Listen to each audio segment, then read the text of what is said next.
ও নাকি ওই বাড়িতে আর কোনো দিন ফিরে যাবে না। আঙ্কেল কি সমস্যা, কি হয়েছে সে বিষয়ে আপনি কিছু জানেন? কি সমস্যা হয়েছে সেটা তো জিজ্ঞেস করলাম, কিন্তু কিচ্ছু বললো না। শুধু ওর মার কাছে শুনলাম পরীর শ্বশুর বাড়িতে নাকি ওর সাথে ঝগড়া হয়েছে। পাড়া প্রতিবেশী হলেও তুমি তো ওর নিজের ভাইয়ের মতো, ছোটবেলা থেকে ওকে কোলে পিঠে করে মানুষ করেছো। দেখো তো বাবা, জিজ্ঞেস করে যদি তোমাকে কোনো কিছু বলে, না শুনলে তো বুঝতেও পারবো না, সমস্যার সমাধানও করতে পারবো না। আঙ্কেল আমি আপনাকে যতই বোঝাই, বাবার মন, আপনি তো চিন্তা করবেনই। আমি ওর সাথে কথা বলছি, যে কোনো একটা সমাধান করবেন ইনশাল্লাহ, আপনি কোনো চিন্তা করবেন না।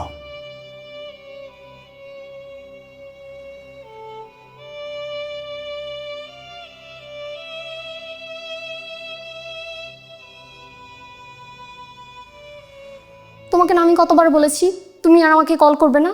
তোমার মা আর বোন সারাটা দিন আমার পেছনে লেগেই থাকে। বিয়ের আগে কি কথা হয়েছিল আমাদের মধ্যে? তোমার সাথে আমার আর কোনো কথা নেই, ফোন রাখো, আমাকে আর কল দিবে না। কি রে, কেমন আছিস? আরে ভাইয়া তুমি কেমন আছো? তুমি কতদিন পরে তোমাকে দেখলাম, হঠাৎ কি মনে করে বলো তো?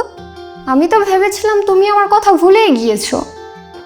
তুমি জানো আমি তোমাকে কত মিস করি। স্কুলের টিফিনে তোমাদের বাড়িতে গিয়ে কত খেয়েছি বলো।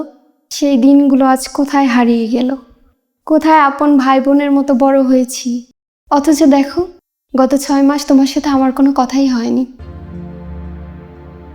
তবে আমি কিন্তু তোমাকে অনেক মিস করেছি ভাইয়া।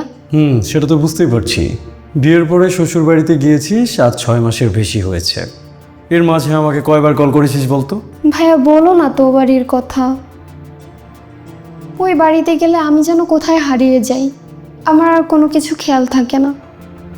তা না হলে আমার মতো মানুষ তোমাকে 6 মাস কল করেনি বলো। কি হয়েছে? আর বলো না তো ভাইয়া, এসব বলতেও ইচ্ছে করে না। ও বাড়িতে আমি যেন বউ না, নিজেকে কাজের লোক মনে হয়। এমনটা কেন বলছিস? সারাদিন এটা সেটা বলতেই থাকে, সারাদিনের সব কৈফিয়ত আমার কাছে চাইতে থাকে। কোথায় গেলাম, কার সাথে গেলাম, কখন ফিরবো। বিয়ে করেছি বলে কি নিজের স্বাধীনতা বিক্রি করে দিয়েছি? যাক ওসব কথা বাদ দে। তোর বিয়ের পর আজ কতদিন পর তোর সাথে দেখা, তোর জন্য আমি একটা গিফট এনেছি। ও মা, তুমি আমার জন্য গিফট নিয়ে এসেছো? কই দেখি।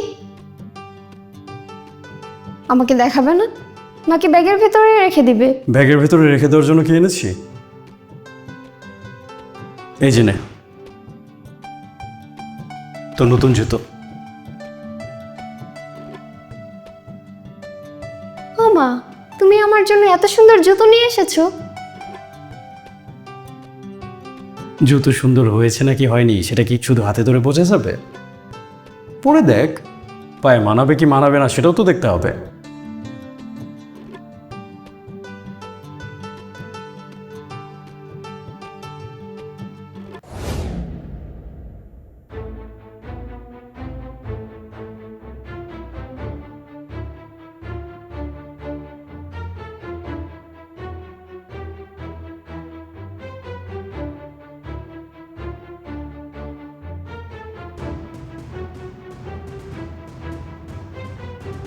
ভাইয়া একটু টাইট লাগছে আর কি। বলিস কি, টাইট লাগছে?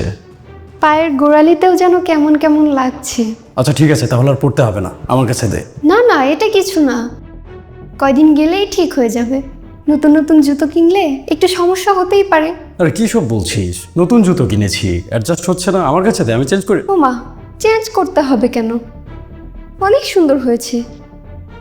আর এত সুন্দর জুতোর জন্য একটু স্যাক্রিফাইস তো করাই যায়।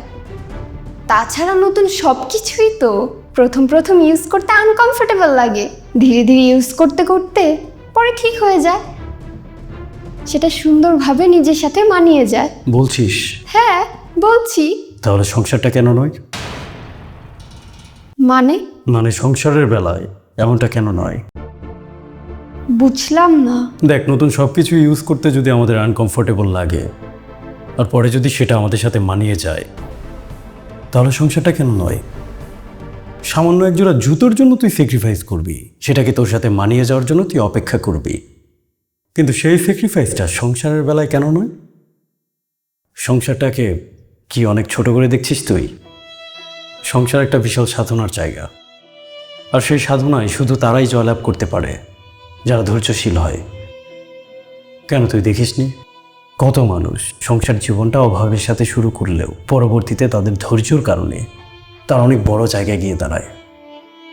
আর এই ব্যাপারটা না শুধু তাদের সাথেই ঘটে যারা ধৈর্যশীল, যারা সংসারটাকে ভালোবাসে, সংসারটাকে মূল্যায়ন করে, মর্যাদা দেয়, আর নিজের সংসারটার জন্য নিজের অনেক শখ আহ্লাদ অনেক কিছুকে জলে ফেলে দেয়।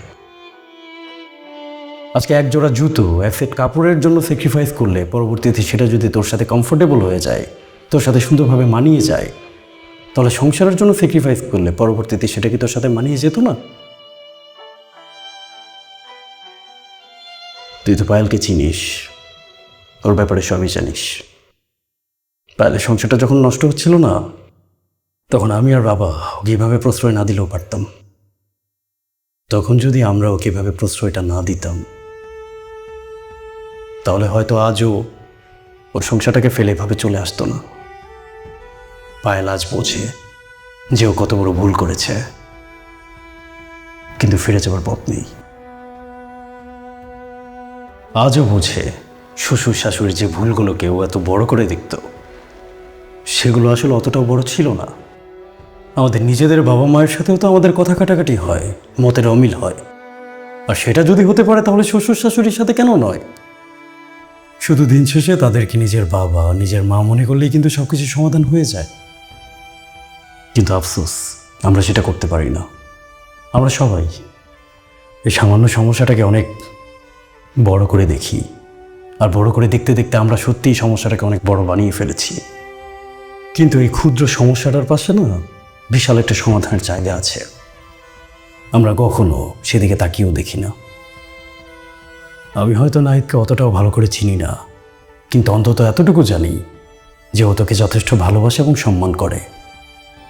আমি যদি জানতাম তোর শ্বশুরবাড়ির লোকেরা তোর সাথে খারাপ ব্যবহার করে, তোকে মানসিক বা শারীরিকভাবে নির্যাতন করে, বা এর চেয়েও খারাপ কিছু তোর সাথে হচ্ছে, তাহলে বিশ্বাস কর অন্তত আমি কোনোদিন তোকে সেখানে ফিরে যেতে বলতাম না। আচ্ছা তুই আমাকে বল, ওরা কি তোর সাথে এমন কিছু করে?